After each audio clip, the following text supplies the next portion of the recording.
2024 లేదా 25లో డిగ్రీ లేదా బీటెక్ చదివారా? సాఫ్ట్వేర్ జాబ్ కోసం ఎదురు చూస్తున్నారా? అయితే కోడ్ జ్ఞాన్ 100 డేస్ కోర్సులో చేరండి, జాబ్ సాధించండి. నమస్తే, వెల్కమ్ టు సుమన్ టీవీ. నేను మీ యాంకర్ సిరి. భార్య చేత మానసికంగాను లేదంటే శారీరకంగాను ఇబ్బంది పడుతున్న భర్తలు చట్టాల నుంచి రక్షణ పొందే అవకాశం ఉందంటారా? దీని గురించి లా ఏం చెప్తుంది? వీటి గురించి క్లియర్గా మనకి ఇన్ఫర్మేషన్ ఇవ్వడానికి హైకోర్టు అడ్వకేట్ అలగిరి రవీంద్రనాథ్ గారు ఉన్నారు.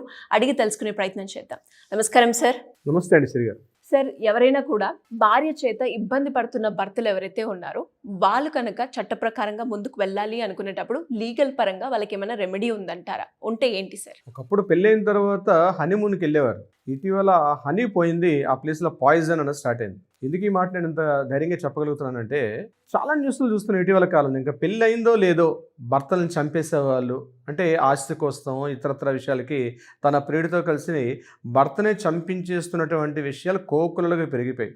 నేను ఇటీవల చాలామంది చూస్తున్నాను, చాలామంది పేరెంట్స్తో మాతో మాట్లాడుతుంటారు. మాట్లాడితే సార్ ప్రతి వాళ్ళు సఫర్ అవుతున్నామండి, పెళ్లి చేసుకొని అమ్మాయిని పెళ్లి చేసుకొని చాలా ఇబ్బందులు పడుతున్నాం. ఆ అమ్మాయి పెళ్లి చేసుకొని ఇంకా 6 months కూడా కాలేదు, 2 నెలలు కాలేదు, 2 రోజులు కాలేదు. ఆ అబ్బాయి మీద అమ్మాయి 498 కేసులు పెట్టడం, ఈ కేసులు పెట్టడం, టార్చర్ భరించలేకపోతున్నామండి. కేవలం ఆ అబ్బాయి మీద మాత్రమే కాదు, మా అందరి మీద కూడా, తల్లి తండ్రి, ఆడపడుచుంటే ఆడపడుచు బావలు ఉంటే ఆ బావలు, అన్నదమ్ములు ఎవరుంటే అందరి మీద కేసులు పెట్టేసి ఆ అమ్మాయి ఈరోజు పూర్తిగా అబ్బాయిని చిత్రహింసలకు గురి చేస్తుంది సార్ అని చెప్పి వాపోయినటువంటి మేధావులు చాలామంది ఉన్నారు మాకు. అయితే మీరు తీసుకున్నటువంటి క్వశ్చన్ కూడా చాలా కరెక్ట్ ఆన్సర్. అంటే భార్య చేత బాధింపబడుతున్నటువంటి భర్తలకు అనుకూలంగా చట్టాలు ఉండే కొన్ని వీడియోస్ మనం చేసాం.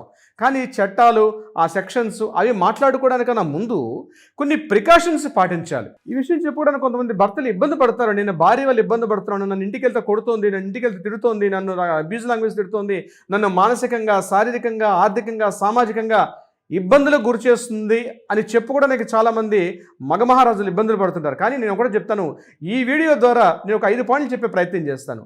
ఎవరైనా భార్య చేత బాధింపబడుతూ ఉంటే ఒక 5 పాయింట్స్ చెప్తాను. ఈ 5 పాయింట్స్ మీరు ఫాలో అయిపోండి.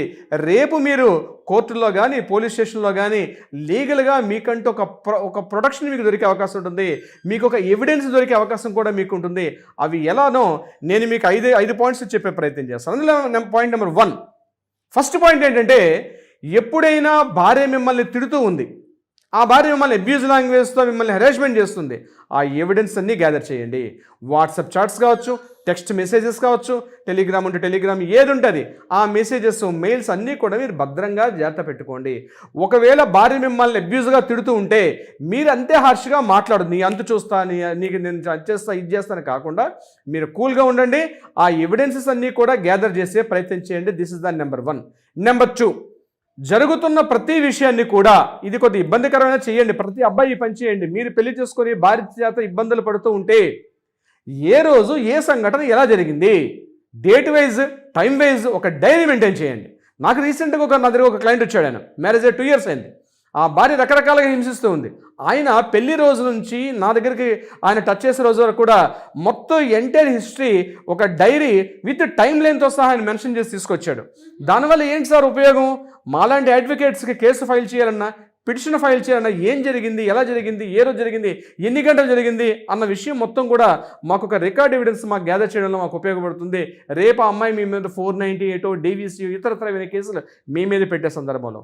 నెంబర్ 3 పాయింట్, ఎప్పుడైతే మీ భార్య మిమ్మల్ని గట్టిగా చీవాట్లు పెడుతూ, తిడుతూ, అబ్యూస్గా మిమ్మల్ని ఇంట్లో ఒక రకం ఒక పైశాచికంగా, ఒక పూనకం వచ్చినట్టుగా ఇంట్లో పరిస్థితి ఉండేటప్పుడు ఇమీడియట్గా మీ దగ్గర బంధువులకు కానీ, లేదా మీ ఫాదరు, మీ మదరు, మీ సిస్టరు, మీ బ్రదర్ ఎవరికైనా కాల్ ఆన్ చేసి ఆ జరుగుతున్న సంఘటనని వినిపించే ప్రయత్నం చేయండి, లేదా చూపించే ప్రయత్నం చేయండి. ఎందుకని ఈ మాట చెప్తున్నా అంటే, రేపు కోర్టులో మనకి ఎవిడెన్స్ వచ్చేటప్పుడు first hearing evidence, first I witness evidence కూడా మనకి వీళ్ళు మాట్లాడుకునే అవకాశం ఉంటుంది.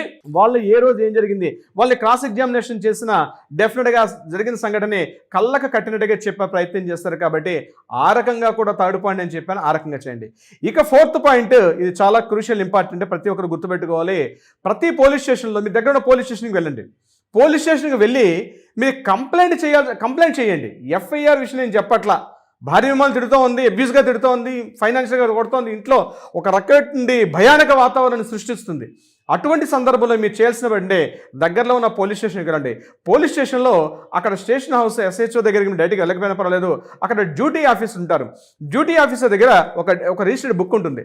దాన్ని GD అంటారు, జనరల్ డైరీ అంటారు. పోలీస్ స్టేషన్లో డ్యూటీ ఏంటంటే ప్రతి ఇన్ఫర్మేషన్, పోలీస్ స్టేషన్కి ఏ ఇన్ఫర్మేషన్ వచ్చినా ఫస్ట్ GDలో ఎంట్రీ చేస్తారు. దాన్ని జనరల్ డైరీ రిపోర్ట్ అంటారు. జనరల్ డైరీలో ప్రతి ఇన్ఫర్మేషన్ని మీరు అందులో వాళ్ళు రికార్డ్ చేస్తారు. దానికి మీరు ఏం చేయాల్సిందా ఏంటి, జస్ట్ ఒక షార్ట్కట్ ఫామ్లో ఒక చిన్న కంప్లైంట్ రాసిచ్చి అక్కడ డ్యూటీ ఆఫీసర్కి మీరు ప్రజెంట్ చేసి, సార్ జనరల్ డైరీ ఎంటర్ చేయండి, నేను FIR చేయలేదు, మరి చెప్పలేదు, మా ఇంట్లో ఈ రకమైన ఇష్యూ జరుగుతోంది, ఒకసారి జస్ట్ ఇన్ఫార్మ్ చేద్దామని వచ్చాను సార్, అంత తీవ్రత లేదు, ఈ రకంగా జరుగుతుంది, మీరు GDలో ఎంట్రీ చేయండి అని చెప్పి మీరు రిక్వెస్ట్ చేయండి. GD ఎంట్రీలో ఎంటర్ చేస్తారు, అక్కడ అక్నాలజ్మెంట్ ఇస్తారు, GD ఎంట్రీ నెంబర్ ఉంటుంది. తప్పనిసరిగా GD ఎంట్రీ నెంబర్ తీసుకొని మీరు అక్కడి నుంచి బయటకు వచ్చేయచ్చు. అది FIR మాత్రం కాదు. GD అంటే జస్ట్ ఫర్ ఇన్ఫర్మేషన్, ఒక జనరల్ డైరీలో మీకు నోట్ చేస్తారు అది.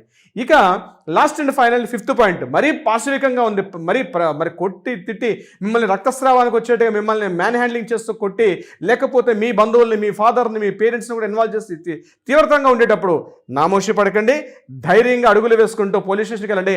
అప్పుడు FIR కంప్లైంట్ చేయమని చెప్పండి.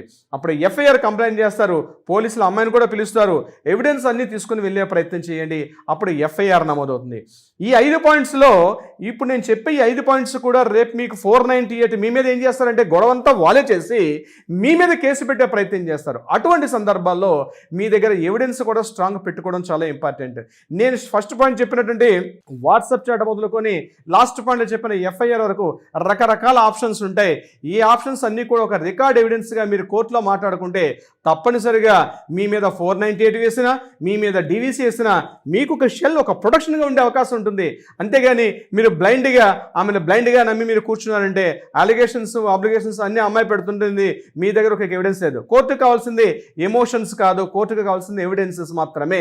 ఆడవాళ్ళు చెప్పే నమ్మే కోర్టు. మగవాళ్ళకి జెండర్ ఈక్వాలిటీ అనుకుంటాం, కానీ చాలా సందర్భాల్లో ఇప్పుడు సెక్షన్స్, కొన్ని కేసులు మాత్రం జెండర్ ఈక్వాలిటీ కొంత తక్కువనే నేను చెప్తాను విషయానికి. సో అందుకని ఈ 5 పాయింట్లు ప్రతి ఒక్క వ్యక్తి గుర్తుపెట్టుకోండి. ఈ 5 ఎవిడెన్స్తో దగ్గరగా ఉన్న అడ్వకేట్ని తక్షణమే సంప్రదించమని నా యొక్క రిక్వెస్ట్ సిరిగారు. డెఫినెట్గా సార్. మరి అలా ఎవరైనా కూడా మిమ్మల్ని అప్రోచ్ అవ్వాలి అనుకుంటే ఏ విధంగా ఉంటుందంటారు ప్రొసీజర్? తప్పనిసరిగా సిరి గారు, ఇప్పుడు నేను చెప్పాను కదా, దీనికి సంబంధించి మీకు ఏదైనా సలహా సంప్రదింపులు కావాలంటే కింద స్క్రోల్ అవుతుంది, మన కాంటాక్ట్ చేయండి. తప్పనిసరిగా మా లీగల్ టైం మీకు ఎప్పుడు అందుబాటులో ఉంటారు. మీకు విషయాన్ని డీటెయిల్గా అందజేపే ప్రయత్నం చేస్తారు. మీరు డైరెక్ట్గా కూడా వచ్చి కలిసే ప్రయత్నం కూడా మీరు చేయొచ్చు. ఇది కాకుండా మీ వివాదం కోర్టుల్లో ఏదైనా ఉంటే వాటికి పరిష్కారం అయ్యే దిశగా కూడా మన లీగల్ టైం ఎప్పుడు కూడా మీకు అందుబాటులో ఉంటారు. సిరి గారు, thank you sir. Thank you so much. Thank you so much Siri గారు.